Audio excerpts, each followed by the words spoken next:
Hello, everyone. My name is Jennifer Gibson. I'm Director Curator of Gallery 1CO3, and it's my pleasure to organize today's event. I would like to begin with the land acknowledgement. Gallery 1CO3 is situated at the University of Winnipeg, which is on Treaty 1 territory, homeland of the Métis Nation, and traditional lands of the Anishinaabe, Cree, Oji-Cree, Dakota, and Dene peoples. I want to acknowledge Gallery 1CO3's position as part of the larger system of settler colonialism that has participated in the dispossession of Indigenous cultures, and to recognize that museums and galleries, including Gallery 1CO3, have long excluded Indigenous peoples and their voices. Gallery 1CO3 aims to redress this situation by foregrounding Indigenous curators and artists and their perspectives in our programming.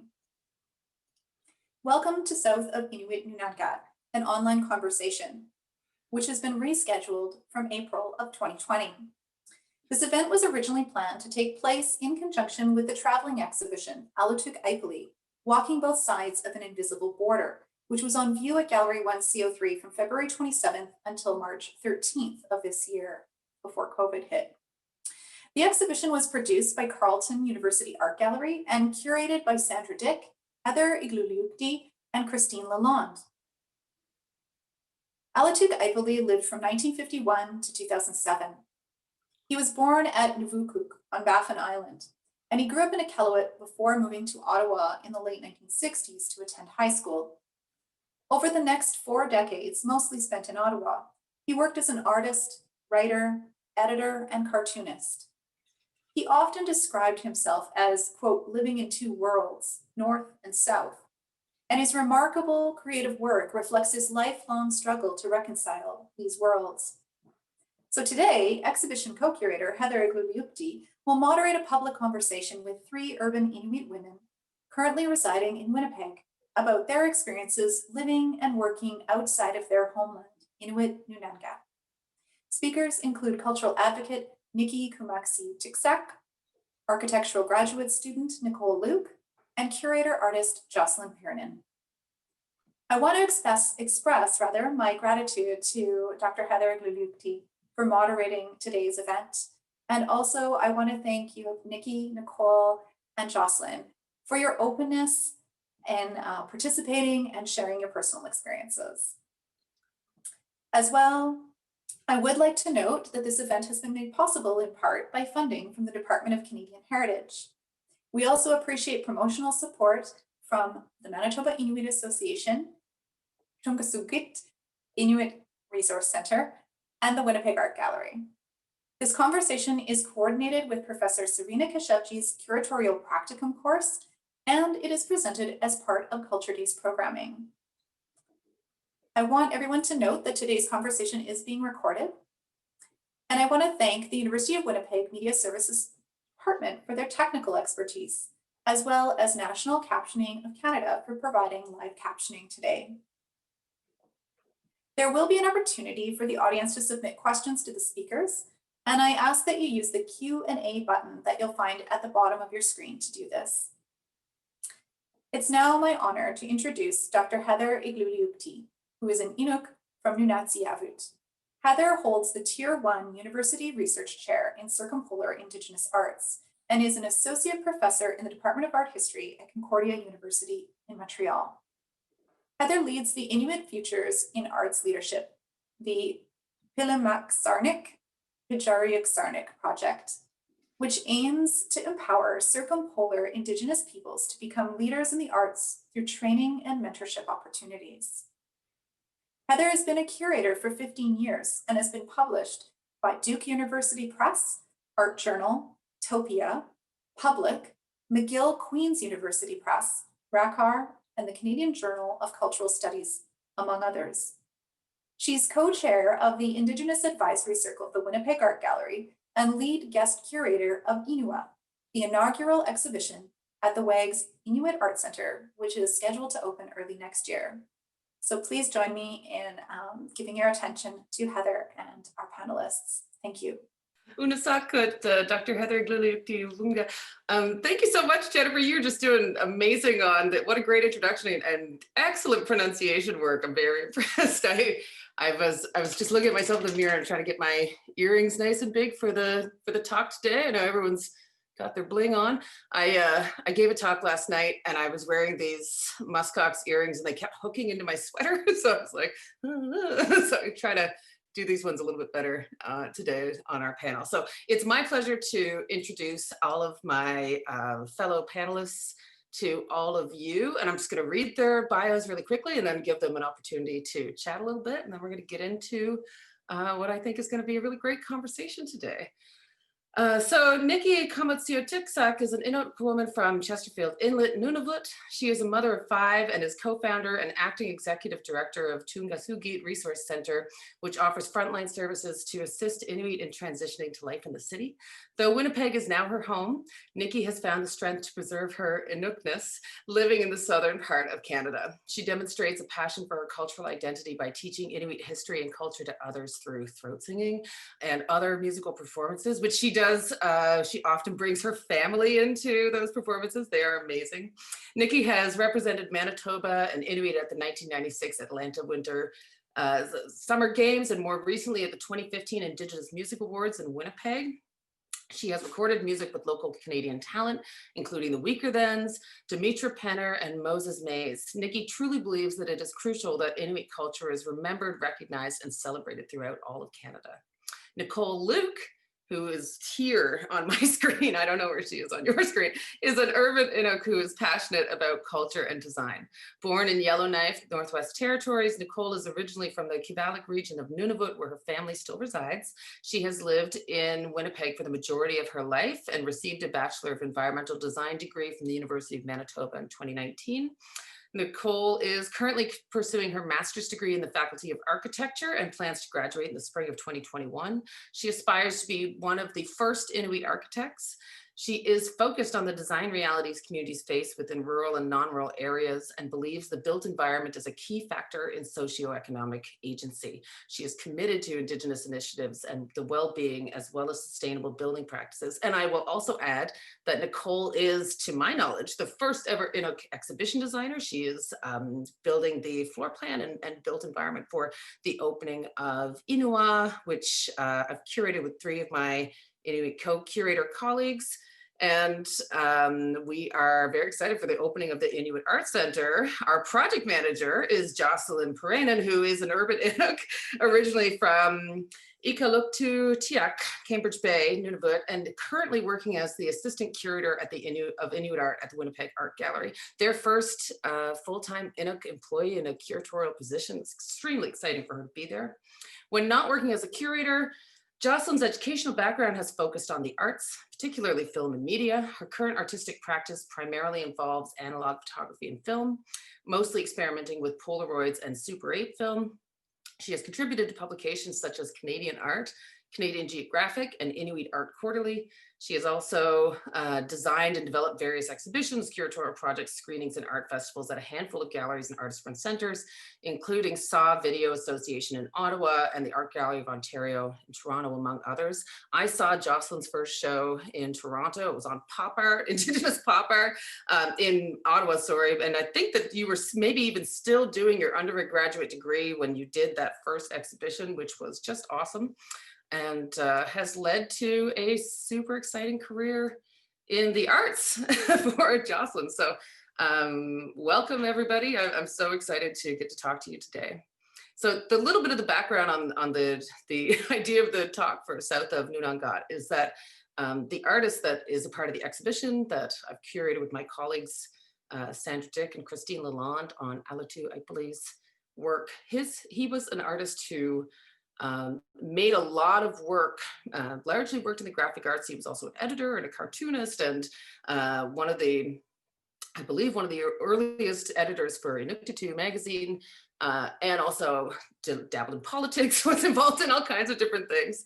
I met him one and only times during his exhibition that was also in Ottawa years ago when I was a young grad student, but he was quiet and I was very shy. And so we didn't have much of a conversation, but I've been a longtime admirer of his work because he was, first of all, just an incredibly talented artist who drew on his life history in Inuit oral histories and things that were happening in the present day and people that he knew to create this incredible, fascinating body of work. And he wasn't really that well known. He also wrote a really seminal article that is an essay called The Colonization of the Arctic, which I have assigned to virtually every class I've ever taught, because it just lays everything out. So, really, really important figure, but not that well known and not very well represented in collections, because he was also a poet and a writer, perhaps a little bit better known for that than he was as an artist in his lifetime.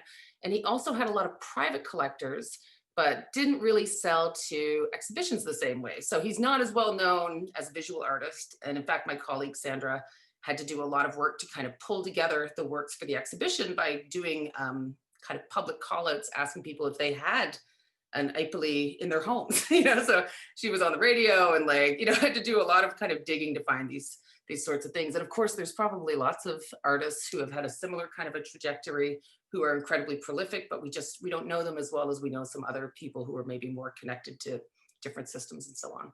But one of the big things about his work and the title of the exhibition, it comes from the title of one of his artworks, which is Walking Both Sides of an Invisible Border.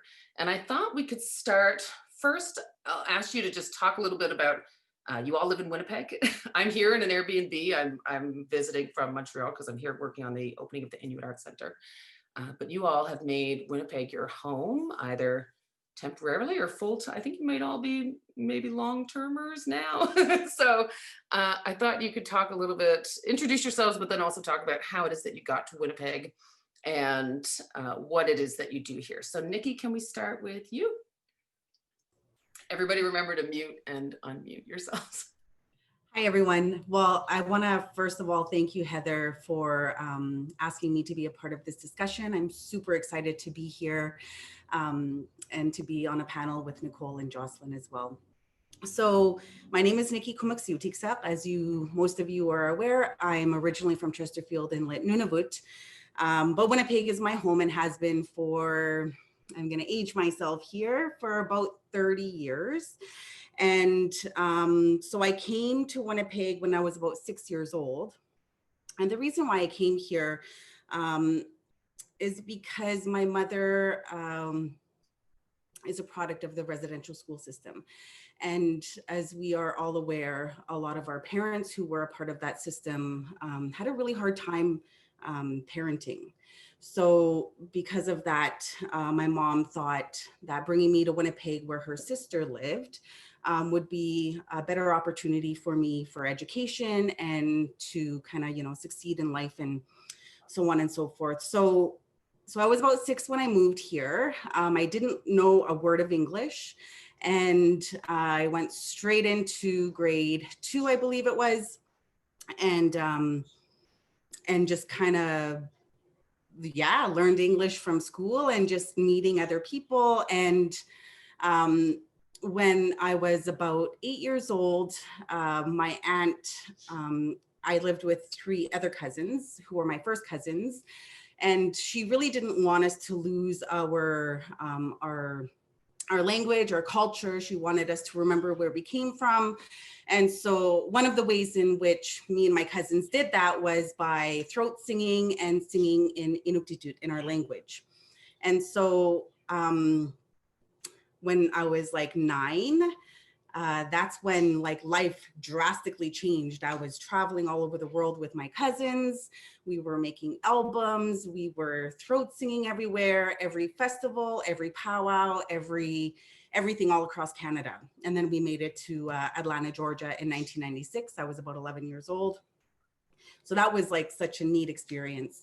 And so from there, I just kind of, muttered along life, and there's a lot of other things that have happened with myself, which I won't get into right now. But so that's kind of how Winnipeg is my home. I have a family, married, 5 kids, just had a baby last year. So yeah, that's a little bit about me. The cutest baby. Nicole, you're next on my screen. Hi, everyone, and thanks for having me here as well. I'm really excited to be here and be a part of this discussion. So I found myself in Winnipeg mainly obviously because of my parents. So I was born in Yellowknife because I was the closest birthing hospital there, where my family, I believe, we're living in Chester as well. I'm also from Chester. Me and Nikki are actually cousins. Small world. But I have family in Rincon and kind of all across Kiblik. And we moved to Dauphin for a bit as well when I was quite young. My parents wanted to move south for greater access for job opportunities. My dad worked for Fisheries and Oceans. And then we later moved to Winnipeg, and I've been here for the majority of my life. And my mom is an interpreter and does all of the medevac flight organizing for Kivik Inuit Center here in Winnipeg as well. So my parents wanted me and my brothers to also have greater access to education and more opportunities. And I think for the most part, it's worked out pretty well.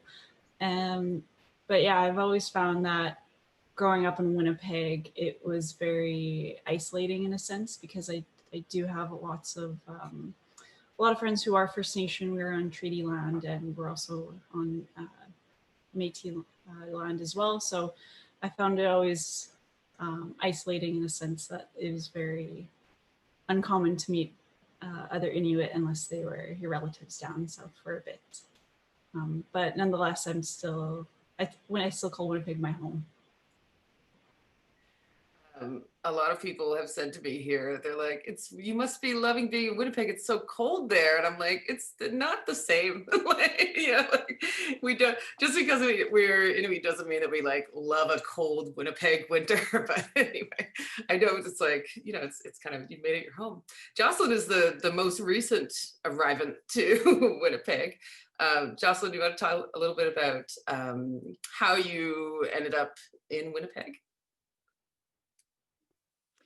Yeah, so I have only been in Winnipeg now for a little over a year and a half. I moved here from Ottawa, where I was living and working as a kind of freelance curator, and also had gone to Carleton University. I had been living there for like 15 years. Actually, so quite a long time. And then before that, I had been living in Sudbury, Ontario, with my family, and our family, yeah, we moved down south when I was younger, from Cambridge Bay, and yeah. So yeah, as I was saying, yeah, I've been a curator now only for even about 4 or 5 years or so. Started doing some work with the Asanabka Film and Media Arts Festival that happens in Ottawa, and then from there had kind of found work, with, as Heather was saying, like with the AGO in Toronto. And yeah, this opportunity then came up for assistant curator of Inuit art here at here in Winnipeg at the Winnipeg Art Gallery, and went for it. So I haven't no regrets. You've been killing it. You curated like 4 or 5 exhibitions in such a short period of time. It's pretty remarkable, really. Do you want to just do a plug for your most recent show before we move on? What's on at the WAG right now? Yeah, sure. So I just opened up my newest exhibition called Inuk Style, which focuses a lot on the clothing, jewelry, and some of the accessories made by Inuit. Just some really wonderful parkas, beaded parkas. So many things. So many really wonderful necklaces too. I'm hoping, that those in Winnipeg can come to see it. Trying to work out some sort of virtual tour, so maybe kind of keep an eye out for that. But yeah. Amazing. I'm just I got a question to put to you, and I've been thinking about this a lot lately because of the Alitu show. And so, one of the title of his of the exhibition and the title of that work is "Walking Both Sides of an Invisible Border." And one of the things that really that comes out very clearly in a lot of his works is that he was living at a time, in the late 80s, early 90s, and 1970s, being in Ottawa, where there was a huge divide between the North and South. And I wonder if you would all like to speak to whether or not you still feel like that divide exists, and if so, in what kinds of ways do you see that invisible border? Nikki, you want to go first? I see you nodding. Yeah, no, I totally, this invisible divide between Nunavut and us in the South, I see it more, a lot more in like the social service type needs that a lot of Inuit need. As my role as acting executive director with Jungasugit, there's 4 main pillars that we look at. That's our health, social services, housing, and food security right now with the whole COVID pandemic. And so one of the things that I've seen, even just growing up, is that the services that are available and the needs that Inuit need in Nunavut are, the government of Nunavut really helps, obviously, our people. When Inuit move to the South and need some of those services like assistance with knowing how to find housing or education funding, or if Child and Family Services becomes a part of your life, just things like that, there is no support from Nunavut for urban Inuit. I take myself, for example. I, at a young age, became a product of the social service system. I was living in group homes and foster homes, and from when I was like 13 years old, and I aged out of care in Winnipeg. And one of the things that really frustrated myself and a lot of my family members in Nunavut was there was no conversation between my family members and social services here. Why? Like, where there was this invisible line where no one wanted to cross over, which could have made it very, very detrimental for myself as a young child. Fortunately, I was strong enough to be able to like overcome all of the different obstacles that I had faced growing up, but it's happening every single day here in Winnipeg. A lot of Inuit that are moving to the South almost get forgotten. And so, creating Jungasugit for myself and some of the founding members was a really huge deal to be able to offer those services for Inuit that decide to transition to the South. So. That is, I think, and thank you for sharing that, Nikki. I think it's really important for people to understand that it's not just like sort of unfamiliarity of being in the South and needing to, even with like students, for example, who come down to study in post-secondary for the first time. There's a lot of like figuring out how public transit works and like how to negotiate a city and like, well, I remember when I moved from Goose Bay to Halifax for the first time, I kept trying to talk to everyone on the street, just like saying hi and nodding. People look at me like I was crazy, so it's like there's that level of unfamiliarity where it's just like a kind of a cultural shift from from being in a small community to going into a really big place. But then when you add all the layers of the distance and geographical barriers that come in between the North and South, and why so many Inuit have to come south for medical services and for social services and for, all kinds of other things that when we start to really need to be very careful not to lose people through the cracks of coming, and that's not just here, that's in cities all over the country. I think that it can be a really serious thing. Nicole, you're here as a post-secondary student. Are you a member of Jungasugit? Do you take part in local community cultural events? Because I know there's like, for Nikki, there's the big part of it that is sort of services, but then there's a huge cultural component, which is also, I think, a big part of people feeling safe and welcome, and like they have a little community inside of a, sometimes unfriendly city. Yeah, so I always try my best to open up my schedule for any sort of community events. I've attended a few things at Tunisigi and as well as Manitoba Inuit Association, but also being a student and having to work and stuff, it's kind of hard to juggle my time around. But I always try and prioritize that in terms of like additional activities.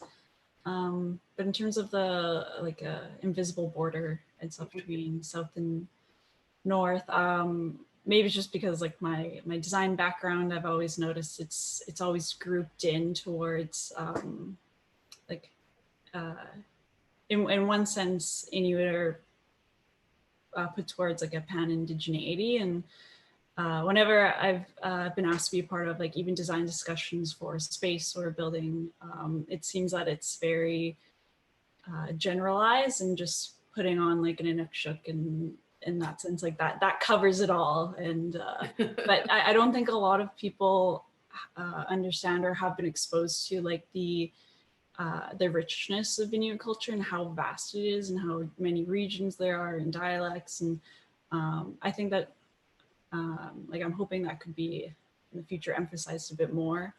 But also just like that disconnect between urban and like non-urban Inuit is always a difficult discussion, because like, of course, I've been really thankful growing up in the South and being able to navigate across the city, and access to university has been very great. Like my parents grew up across the bridge from the University of Manitoba, so it wasn't that difficult for me to transition into a post-secondary, and all my friends from high school who were also just over the bridge went to the U of M and like the UW, all within the city. So it was a lot easier to keep those connections and maintain and grow more connections to other people and have that post-secondary community as well. So I think in that sense, I've been very thankful, but then having realized that there's not that many Inuit students, and those that are coming south are having trouble navigating, and that disconnection, it's always because there's so few, it's kind of hard to find like Inuit students, and there are, and it's always great to have that connection. It's just, I think, finding some sort of path or way to like reach out to Inuit students to have, like, I would love to go up north as well, but I'm obviously not at this current state. But even I've had difficulties trying to go up north. One, obviously the price to go up for a student to pay myself to go up there is really difficult. But also there's, I think, cultural camps that happen in the summertime. And I even emailed Kivalliq Inuit Association, I believe, about attending one of these cultural camps, which I think is 2 weeks long. And I think policy is very difficult and creates those borders as well. And I know that I'm not trying to take anyone else's place, but rather I would just like to attend and join if possible to go to these cultural camps and even pay my way up if possible. But because of policy and those fine lines, and I wasn't living within Nunavut for the past like 12 months, it made it really difficult to create those additional connections. And that is so difficult. It's also what Nikki's talking about, right? Is that there are all kinds of different things that apply to Inuit in the north and Inuit in the south. Yeah. And by the way, there's only, for those, I'm looking at who's registered for this call. We're close to 50-50 Inuit and non-Inuit, which is pretty great. Thank you all for being here. So for non-Inuit who are on the call, maybe you don't realize that there's only about 65,000 Inuit in Canada, and nearly half of those Inuit live in Southern Canada. And there's a lot of reasons for that: access to resources and education and medical care. There's just recently the Yukon College is transitioning to Yukon University, and in Nunatsiavut, Memorial University is establishing a University of the Arctic campus from the Newfoundland University. So there are changes coming, but I think everyone would love to study in the Arctic if they could, but those things just don't exist. And like you're saying, and like Nikki was saying, because we are operating from a place of a deficit before we even began, in the territories, in southern Canada, it's very difficult to be able to access these things because everyone is already scrambling over such meager resources that it creates a divide that doesn't need to exist, but it unfortunately does. These are tough conversations to have. Jocelyn, do you see that invisible border the same way, or the divide between North and South? And if so, how so? Yeah, I can. I there are definitely sometimes I do see that, yeah, like you're saying, that border. And I think lately, for me, and from what I've been working on, it where that border really comes a little bit visible is like even within the language. And for Inuit in the South, and for somebody like me who's trying to relearn Inuinnaqtun, it becomes really difficult. And to get support even from other peers becomes you as a new learner for language, you get kind of nervous, and you don't want to like say things wrong and kind of get the wrong words. So then trying to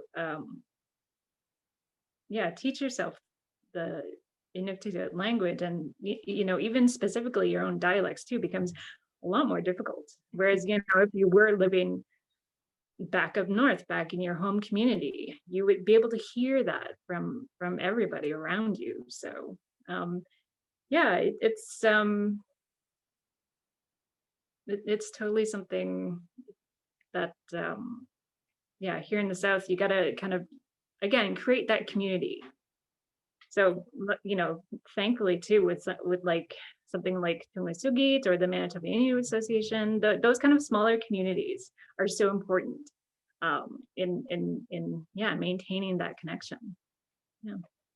Yeah, it's super true. And that's a really good point. Like where I'm from, like my father and my aunt, and by the way, I see two cousins on the call. Hi, Daryl. Hi, Brian. So there was a lot of, it wasn't for a long time, but there was basically a generation, 2 generations of Inuit and Labrador that almost all went to residential schools. My father was part of that generation, and my Aunt Marilyn and Miriam and many, many others. And so I just didn't grow up hearing my father speak much Inuktitut at home. And Goose Bay is also, it's not just an Inuit community. It was built around the air base in the late 1940s. So there were Inuit, and there were First Nations, and there were settlers, and there were Americans, like all kind of in the same community. And so as an adult, like trying to reclaim language, it's really difficult if you're an urban Inuk, because I live in Quebec. So the Southern Quebec Inuit Association will teach Nunavik dialect and not Nunatsiavut. And I think when you've got this urban situation, like we don't correlate, a lot of Ottawa Inuits are from Nunavut, or the same with Winnipeg, but not necessarily. I mean, you're from 3 different regions, as am I. So I think that's also a challenge, is that our dialects are so different, and they're sometimes they have competing spellings, or you have to pronounce them slightly differently. And so it's also like, what should I be learning? There's no job for me in Nunatsiavut. If I'm going to stay in Montreal, then should I learn a different dialect? And then it can become, the sort of this entangledness, the long-term impacts of the colonization of the North and our loss of language. You can really feel them prominently in some ways. It's amazing, Nikki, that you have maintained your fluency. You must be very proud of that. Did you grow up, did your mom and your aunt keep that in your family, or did you reclaim it as an adult? So I am not fluent in Inuktitut. I can say words that make it sound like I'm fluent, but I cannot string a sentence together. I know words. What's really, really funny is that when I'm working at Tungusugit, or I'm out in the community, checking up on some of the Inuit community members, they'll be speaking Inuktitut to me. And I understand for the most part what they're saying, and I'll respond to them in English, and I'll kind of say like, I'm so sorry, I don't know how to speak Inuktitut. I don't know how to respond in Inuktitut. But I like, thankfully I've been able to hold on to what those words are. And I get a lot of that. I speak to my mom occasionally, my bio mom, and so she speaks a lot in Inuktitut to me, as well as other family members in Nunavut. So I think that's been my kind of saving grace with keeping a bit of my language intact in some form or another. So I sound like I can speak Inuktitut wholeheartedly, but I can't, unfortunately. One of the things that Tungasugit, we've only been incorporated for a few years. Our center has only been open for about 14, 15, about a year and a half. And so we just submitted a bunch of proposals because we need to, get things rolling. And it's really hard, especially during these times, to be able to put these programs in place and out there for the community. But one of the things that is so important, obviously, is our language. And so we've actually just been awarded a few proposals with some language learning camps that we're hoping to have available for the community here in Winnipeg in the coming months, we hope. But again, it really depends on the whole COVID-19 response and how things kind of, settle, hopefully within the next year or so. So that's really, really exciting for the Inuit community in Winnipeg, because I know that, we so want to learn. We have little kids that, they're little sponges. They can learn the language just like that. So yeah, so we've been fortunate enough to be awarded a few proposals, funding. So we're excited about that. Yeah. In addition to language, I think that art making and craft is a big way that Inuit connect with their culture and kind of maintain that relationship. Is that a big part of what else happens at TI? Yeah, absolutely. So we, before the whole pandemic obviously started, we had our cultural workshops that we were happening every week. Maxine Engu, who is on this call, hi Maxine, is also a founding member with Tungasugit. And so she was the outreach worker, and she did a phenomenal job really getting Tungasugit out there and letting the community know that we were here for them and that we were going to work with them and that we were going to do whatever we could. And so we were able to hire another Inuit lady who would put together these culture camps. And so we would do things like sealskin. We would purchase sealskin and we would make mitts. We would buy material and we would make wind pants.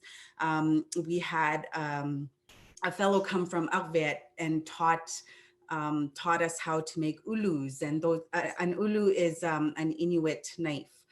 And we were in the process of having a fellow come here from Ottawa, Inuk, to teach us how to make drums for our drum dancing.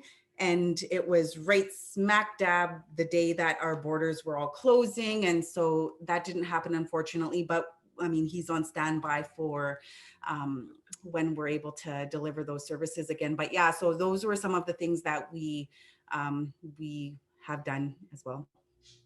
Jocelyn, I know that thank you, Nikki. Jocelyn, I know that you're a big maker as well, because I follow you on Instagram. So what about you? How have you been doing that, and how have you been doing it during COVID? Just my crochet making, crocheting and beading, and lots of beading lately, I've seen. Yeah, no, that's it's kind of been nice to have a bit of time sort of at home.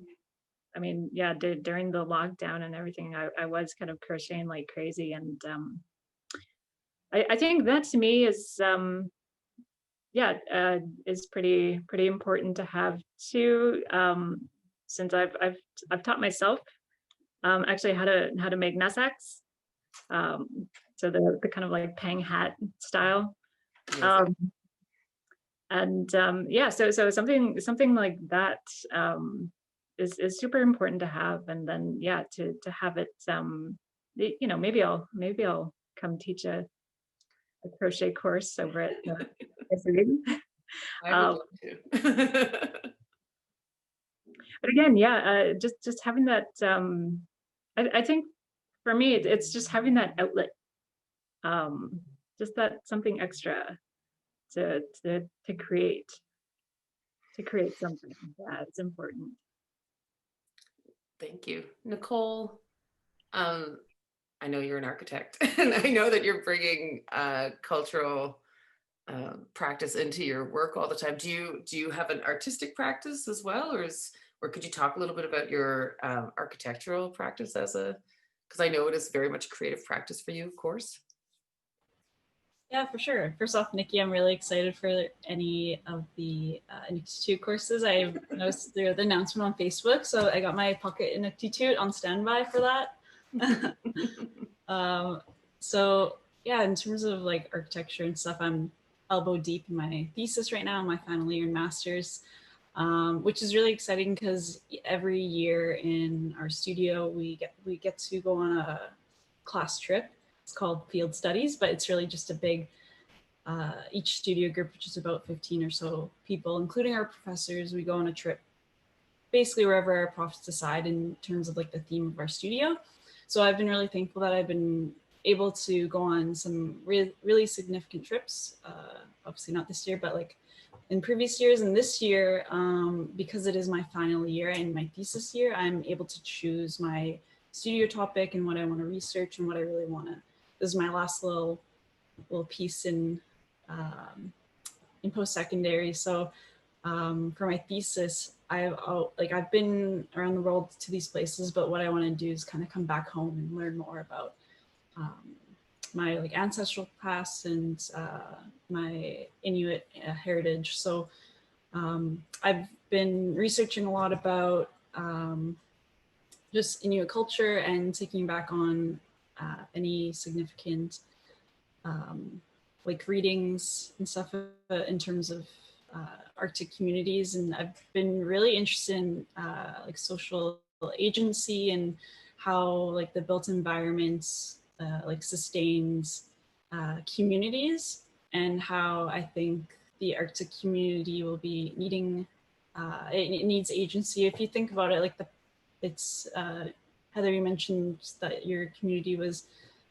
because of military bases, and it's only it started in the 1940s. So if you think about it, it's not a lot of time for the development of communities and that settlement compared to southern communities. So and in terms of like climate change and permafrost and all of that, I think that Inuit communities should be more present than ever before in terms of like the built environment and architectural design. And I think it's as hostile as it may like sound or it may be in the future, I think it's like a really great opportunity to start and have like self-sufficient communities. And I think that'll just help initiate growth. And I mean, in terms of like artistic and architectural designs, I've just been inspired by any of the artworks that I've exposed myself to or been exposed to readings. And I'm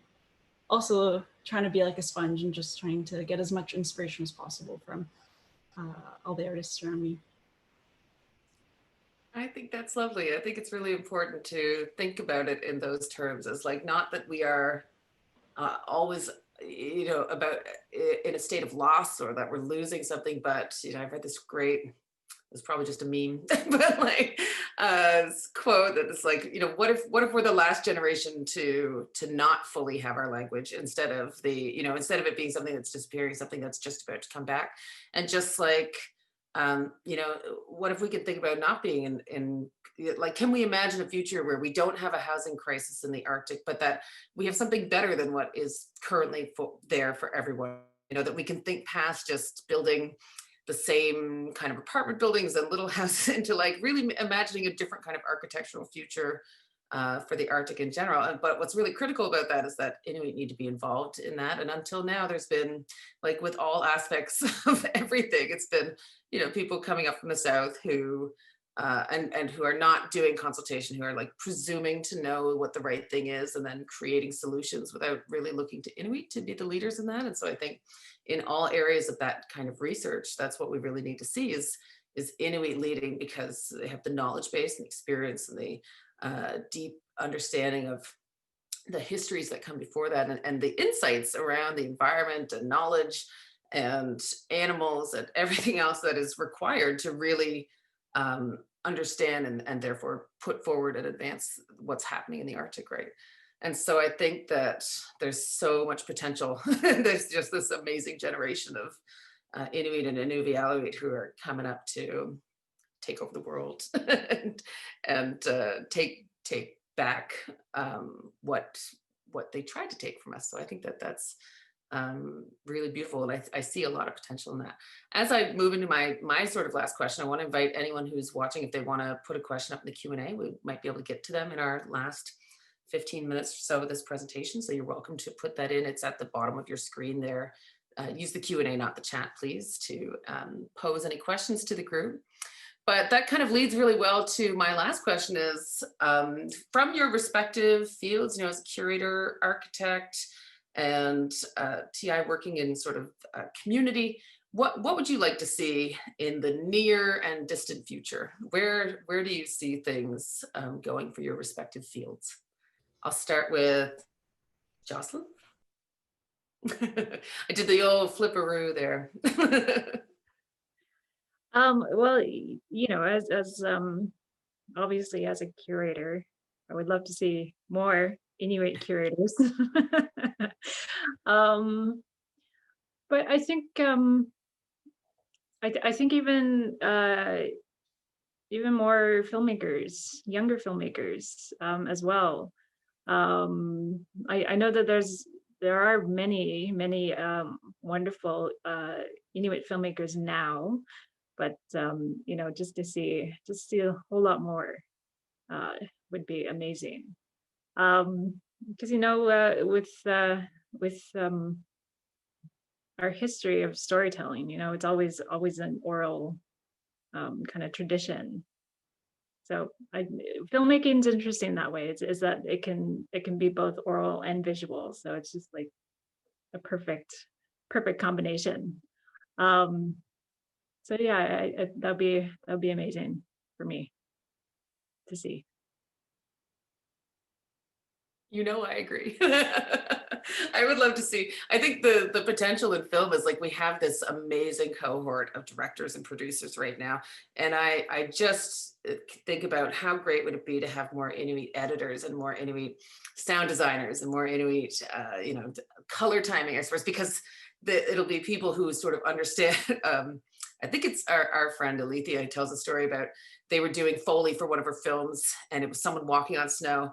And so they went outside of Montreal and they were recording the sounds. And she was like, it doesn't sound like wet snow where I'm from. Those sounds don't work. You need to like crack styrofoam or something to get that same effect. And so just thinking about all those little things that instead of having to teach people how to do something in a way, it would just be, you could start from a different level. So I agree. I think that film and television, and with Inuit TV about to launch and all the other amazing things, like there's sky's the limit for what's happening there.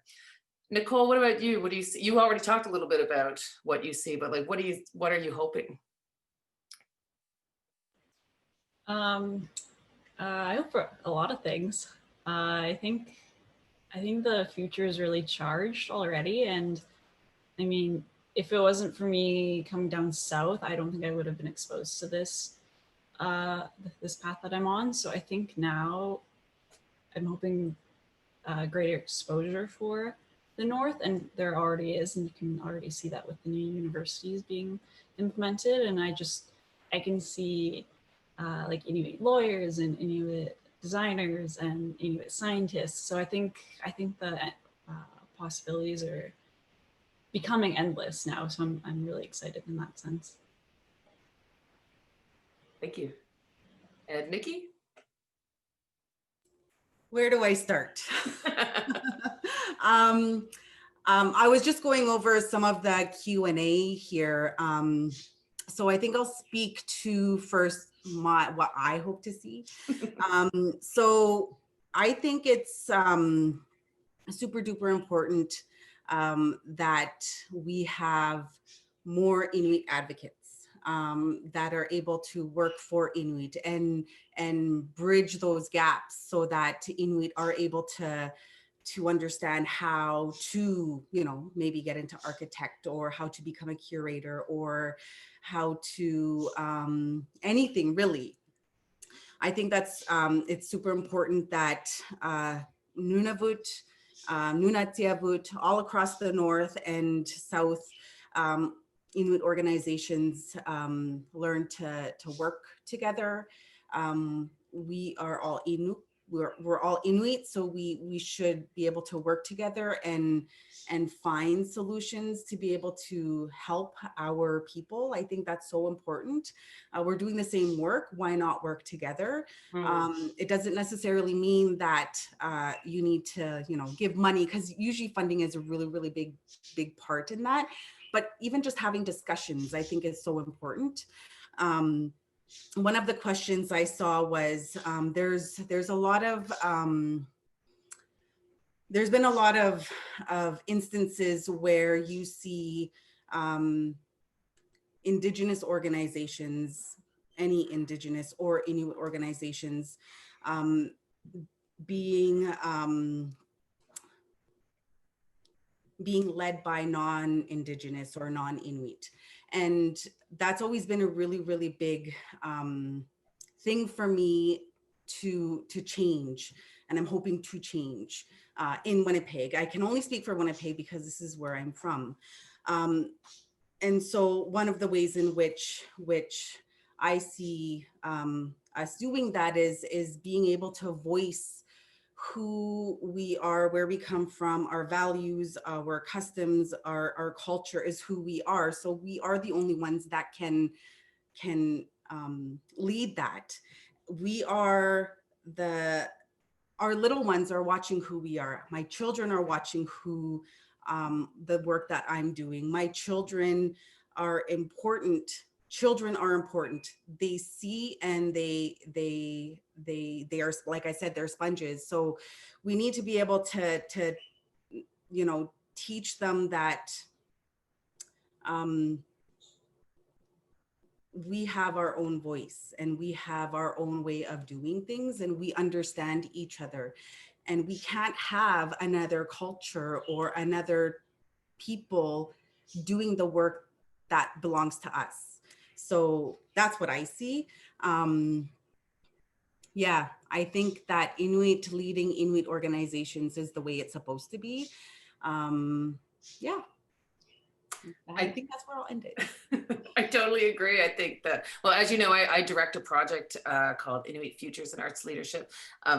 It's inuitfutures.ca if anyone wants to go and check us out. And we are doing, you know, what we're trying to do is to address this very issue, is to get at that outdated idea that there aren't Inuit who are competent in every role that you could possibly imagine for, you know, through every level of an organization, and to really create people who can be leaders in the present, you know, like not in the distant future, but like can really take on these responsibilities and will understand intimately the needs and desires and responsibilities in a way that I think is really critical right now. So I 100% agree with you that it should be our greatest project, is ensuring that there is Inuit leadership or Indigenous leadership in any organization that has Indigenous, you know, concerns. So I think that you are 100% right on that. There are some really great comments that are coming through.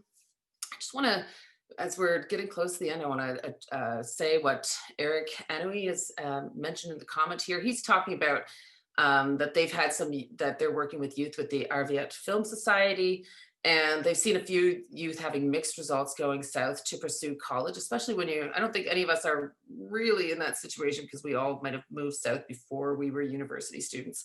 But But there are a lot of challenges. So he's saying, as a parent with a child planning to pursue schooling in the South in the future, you are an inspiration to other Inuit. All of you, best of luck.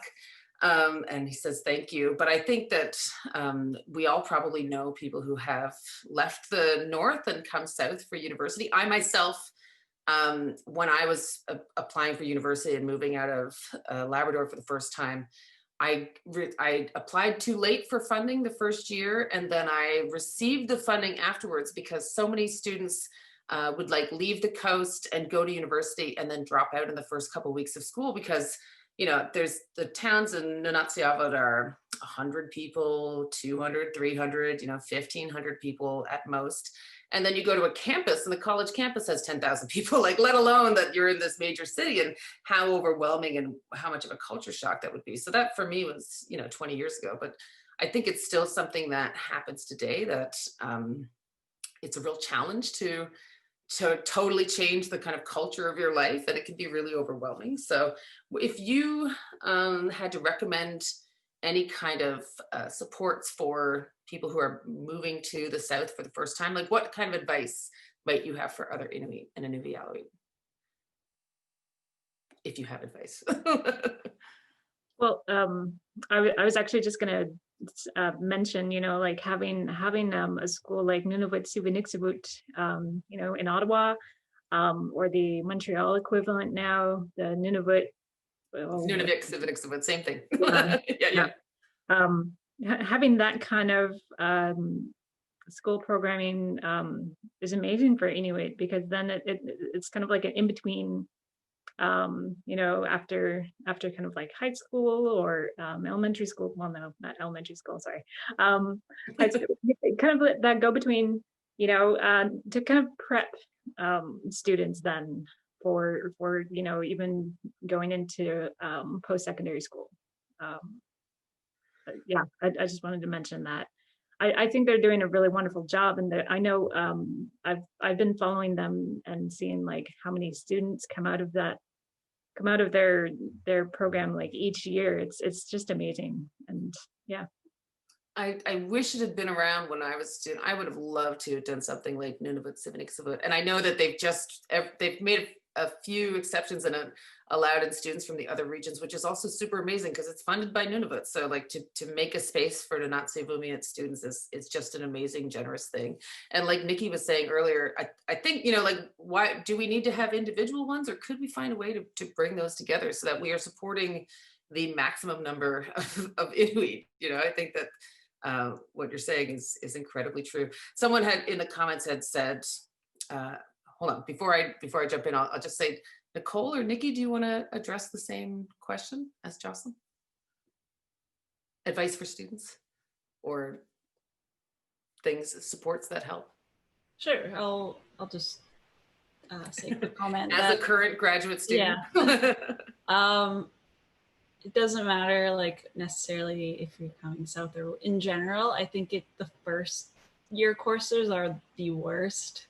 Like they're good, but like it's hard to go from like a classroom of like 20 to 30 students even to 300 and being a number in a system. That's really difficult, and you don't really get that connection to your teachers or profs, and you can't, like, they don't really know who you are, your name. So I think trek through those first couple of years, because it's a transition, and once you find the right faculty and the right group, you find your niche, it becomes much easier. So it's meant to be hard, but don't let that deceive you. I think that's very insightful and very true. And, you know, like we, even at our university, and I know some other universities have Indigenous bridging programs, and I think like take advantage of those and find them, because that if you can find one at an institution, you know that institution already cares, you know, so you know that you will build a cohort with other people to help you get that, like you said, that sort of small classroom feeling, even if you're in a big sort of nameless institution kind of thing. Can I just add another? So I'm also a co-founder of the Manitoba Inuit Association. And so I know that one of their biggest things is their Education Connections program. So for Inuit that are transitioning to post-secondary or secondary, any education, they can get a hold of the Manitoba Inuit Association and speak to the cultural connections workers and their Inuit. All the staff that frontline are Inuit. So, like I know that they have tutors that they can have for Inuit students. They have space where Inuit students can go to study, access to computers, phones. So I think that's a really big service that the Manitoba Inuit Association provides for Inuit that are in post-secondary. And that's amazing, being able to reach out and have it's sometimes just having a space that you can go and do that work is so critical. Like at my university right now, we only labs are open and they're not really in super use. And I was just talking to one of my co-directors, Jason Lewis, about how we can support our Indigenous students by giving them a place that they could go to kind of get out of their house even, I think in Manitoba, we're starting to maybe move towards something like a lockdown again, but I think that you've been pretty lucky here to not have things shut down the way it did like in Montreal, for example. So, just having that sort of support, it does help to build resilience and mental health and, and also a network, that's the big thing I think is being with like-minded peers. That's the big project. That's the other big part that Inuit Futures does, is that it connects people like Nicole to people like Jocelyn, so that they know that they're not the only one, because in their program, I was the only one. I'm sure you were the only one and you were the only one. And so to be able to know that there are, 20 other Inuit and Inuvialuit across the country who are invested in the same things and working towards the same goals and want to help their community in the same way. I think that that's an important network to have that I wish I had when I was a student. Casey Adams, I don't know, Jennifer, if we're getting too close to the end of the call. Are we going a little bit over? Do you want to? I was just going to read Jennifer. I think we're good. I think go ahead. Yeah, please. All right, you can leave the call if you want to. I guess everyone who's here. I just want to read this question from Casey Adams, artist, local artist, of course, who I'm sure you're all aware of. Considering that the first people of Turtle Island create work that is so connected to land, community, and spirituality, have any of you thought about creating a terminology that distances our work from Western thought? I find the term craft is often used to describe our work, which is problematic because Western colonial art infrastructures place Indigenous, Métis, Inuit, First Nations art in a lower level of the art hierarchy. That's a big question, Casey. I like it. Jocelyn, do you want to take that on? Oh boy, I'm not so sure at this point. Yeah, so if anybody else wants to go ahead. I'm going to look and see if you'd unmute yourselves. No? Okay. So it's funny, I think that one of the things that I wrote about in my own dissertation is the issue with the idea that, one of the issues is that the idea that craft is lower than fine arts in some kind of a ranking. That itself is a Western kind of a ranking. And I know when I was doing my doctoral research, I interviewed like 60 artists from across Nunatsiavut and of course studied the arts of a lot more. But what I found is that there was such a high regard for craftspeople in our community, that even like sculptors would say like, I'm an okay artist, but you need to go see, Nellie Winters. She's an amazing craftsperson. And so what I found was actually that hierarchy was sort of flipped in a way, like the sort of media related way of thinking about craft and fine art was not at all the way that people were talking about it. So I kind of felt like I couldn't just get rid of the term craftsperson because that's how everyone was talking about it. But they were talking about it in a way that was so elevated that, to be an expert at embroidery or basket making or some other really complex kind of lifelong learning process, that actually speaks a lot more to I will say artistic excellence, you know, like what the community considers to be artistic excellence, than the Western art historical hierarchy, which really has very little import in Inuit communities. Like no one's debating fine art versus craft in the North. You know, I think people are makers and they're all kind of making things. We have terms, we have some Inuktitut terms, but they're largely, they're more oriented around like things that are made by hand, or things that are untangible, like performing arts practices, but not really, but the terms Western sort of fine arts and craft, there's not even really a good translation for them that I have heard of yet.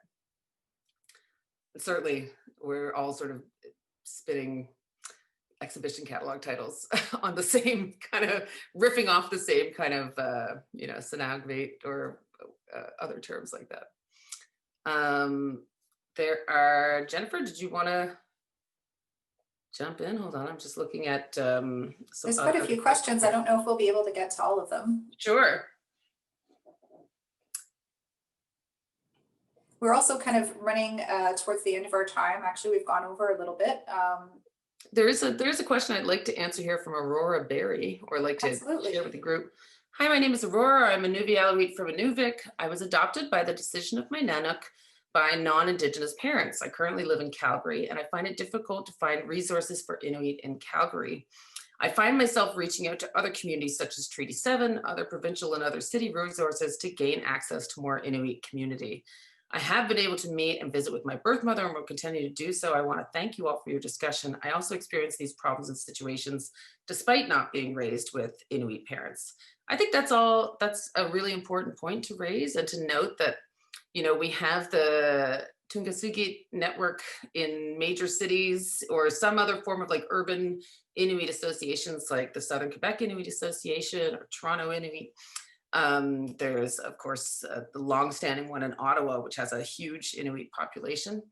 But, you know, what could be done for Inuit living in non-major centers for across the country? How do we help to connect to them? Nikki, you probably have some insights on this, having worked with both MIA and PI. There are a network of Inuit that have associations all across the country. The closest place to Calgary, I think, would be Edmonton. So Edmonton Inuit Association would be the best place. I think that would be the closest place for, I'm sorry, her name was Aurora. Yeah. To be able to connect with. You can find them, I believe they're on Facebook as well. So if you just go under Edmonton Inuit Association or check their website, that would be the best place if you wanted assistance with that, or if anyone has any questions or anything that they would like to ask, email me, please. I love educating and helping people out. You can email at execdirector@tungasugit.ca. And if you require that email address, I think maybe getting a hold of Jennifer might be helpful. So I give the thumbs up to give my email out to any of the students that are on this call that might have any more questions. Nikki's kids are about ready for us to end the call, I think. I think so. I think you're right.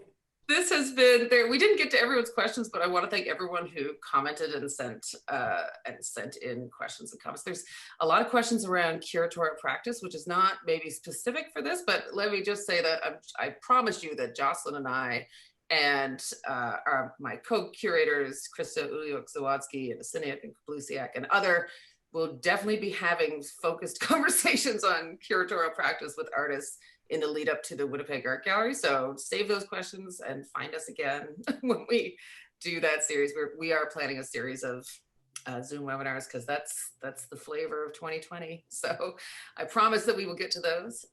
Thank you to everyone who tuned in and joined us today. There's so many people on the call. It's so nice to see all your names, if not your faces. And a huge thank you to the University of Winnipeg's technical support, who have been just knocking it out of the park with this series of webinars, and of course to Jennifer Gibson for inviting us all to do this in association with the exhibition. We had planned to do it months ago, and of course that plan fell through, so we didn't get to do it in person, but I'm so glad that we got to do it here. You actually, you probably, that's the one thing about it, is that you probably get to talk to more people getting to do this through an online format than you would if it was in a classroom or in the gallery space. So that's kind of a cool part to 2020, silver lining on this year. Thank you so much, Heather, for moderating today. And thank you so much, Nikki, Nicole, and Jocelyn for sharing your experiences again. It's been such a rich conversation and discussion to listen to. And yeah, I can't thank you enough. Thanks to all for attending. Take care. Thanks, everyone.